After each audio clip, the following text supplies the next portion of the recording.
Issues है। सबसे पहले हम लोगों ने हमारी पार्टी इंडस्ट्रियल पॉलिसी को वेलकम कर रही है, जो इंडस्ट्रियल पॉलिसी के माध्यम से जो एक प्रोसेस क्रिएट की जा रही है कि जिसमें जम्मू कश्मीर के अनएम्प्लॉयड यूथ्स के लिए जॉब्स क्रिएट हो जाएंगे, इंडस्ट्रीज़ ओपन हो जाएगी। बट उसमें हमारी पार्टी की एक डिमांड है, इस इंडस्ट्रियल पॉलिसी में हमारे को कम से कम 35% रिजर्वेशन जम्मू कश्मीर के यूथ के लिए होनी चाहिए। क्योंकि अगर बड़ी बड़ी इंडस्ट्रीज़ यहाँ पर आ जाएगी, जो हम लोग 28,000 करोड़ की बात कर रहे हैं, अगर वो 28,000 करोड़ उनके पास चला गया अच्छी बात है, बट उसका ये नहीं पता है कि उनकी मानोकुली कहाँ तक होगी, उनकी जो एम्प्लॉयमेंट पैकेजेस उसमें भी हम लोग चाहते हैं कि हर एक ऑर्गेनाइजेशन जो यहाँ पर आ जाएगी, जब उसको टैक्सेशन फ्री दे देंगे, हम जीएसटी फ्री देंगे 5 साल के लिए, बाकी सब बिजली पावर में उनको कटौती करेंगे। तो मैं चाहता हूँ कि स्टेट यूटी गवर्नमेंट हमारी उसमें सबसे बड़ा काम करे कि जो उसमें एम्प्लॉयमेंट मेन पैकेज हो, उस एम्प्लॉयमेंट पैकेज में जम्मू कश्मीर के यूथ को ऑलमोस्ट 35 to 40% रिजर्वेशन होनी चाहिए। और साथ में जो इंडस्ट्रियल प्लॉट्स है उसमें भी 35% हम रिजर्वेशन चाहेंगे कि हमारे नौजवानों के लिए, जो हमारे बिजनेस सेक्टर में बैठे हैं, बिजनेस सेक्टर में काम कर रहे हैं, या जो कोई अनएम्प्लॉयड यूथ बिजनेस सेक्टर में अंदर घुसना चाहता है, काम करना चाहता है, उनके लिए। दूसरी बात है हमारी, जो रिसेंटली एलजी साहब से हम लोग गुजारिश करते हैं रिलेटेड, जो हमारे कश्मीरी पंडित्स के लिए अभी तक भी कोई रिहेबिलिटेशन पॉलिसी क्लियर नहीं है कि उनको वापस जाना है, उनको यहाँ रहना है, या उनको क्या करना है। आपके मीडिया के माध्यम से हम गवर्नमेंट ऑफ इंडिया से गुजारिश करना चाहते हैं, ऑनरेबल होम मिनिस्टर साहब से गुजारिश करना चाहते हैं, एक पॉलिसी क्लियर करें क्या है उनके लिए। जैसे आज से 10 साल पहले, 15 साल पहले एक पॉलिसी क्रिएट हो गई थी जिसमें पीएम पैकेज निकला था, जगती बनी थी, उसी तरीके से एक क्लियर पॉलिसी करें कि रिहेबिलिटेशन में क्या हम उनको वापस ले रहे हैं, अगर वापस ले रहे हैं तो वहाँ पर कहाँ पर, किस जगह में, कौन सी जगह पर बिठा रहे हैं।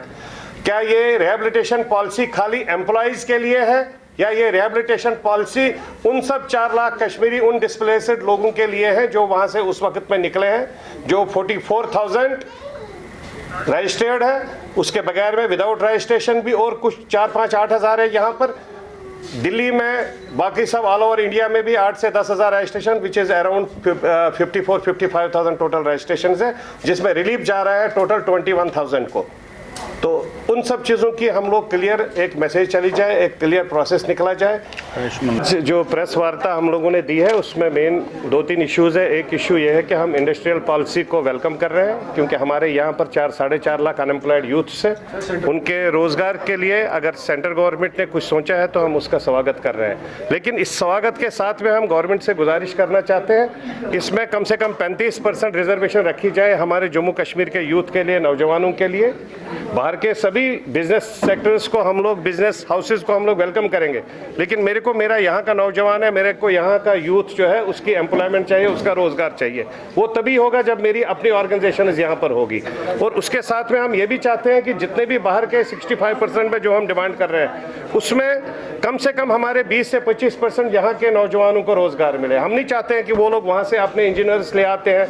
अपने सेटअप को लाते हैं, हम उसमें मनाही नहीं करेंगे, लेकिन मेरे को भी यहाँ पर मेरी अनएम्प्लॉयमेंट जो है, अगर मेरी ज़मीन पर उनको हम लोग जीएसटी फ्री दे रहे हैं 5 साल के लिए, बिजली में कटौती कर रहे हैं, पानी में कटौती कर रहे हैं, बाकी टैक्सेशन में 5 साल की फ्री रिलैक्सेशन दे रहे हैं, तो मैं चाहता हूं कि उसकी वजह से हमारे को भी बेनिफिट मिल जाए। दूसरी बात है जो हमारे डेली वेजर्स, मैं एलजी साहब से गुजारिश करना चाहता हूँ आपके मीडिया के माध्यम से, डेली वेजरों का जो मसला है ये बहुत सीरियस मसला हो रहा है। हमारी ये रेस्पॉन्सिबिलिटी है, ये बेचारे 10-10 साल, 15-15 साल, 20-20 साल से पर्टिकुलर 4,500 5,500 की तनख्वाह पर अपने घरों को चला रहे हैं। अब सब उनके बच्चे भी बड़े हो गए, पहले ये बच्चे लगे थे, अब इनके 20 साल 15 साल से ये लोग लगे हुए हैं। ऐसे मैं एलजी साहब से गुजारिश करना चाहता हूँ, इस पर एक प्रॉपर पॉलिसी, कंक्रीट पॉलिसी बनाई जाए, जिसके माध्यम से हम लोग इनको मदद हो जाए और इनका परमानेंट हो जाए। तीसरी बात है हमारे कश्मीरी पंडितों की, उनकी जो प्रॉपर रिहेबिलिटेशन पॉलिसी है उसको प्रॉपर, ऑनरेबल होम मिनिस्टर साहब से मीडिया के माध्यम से गुजारिश है कि उसको प्रॉपर तरीके से क्रिएट किया जाए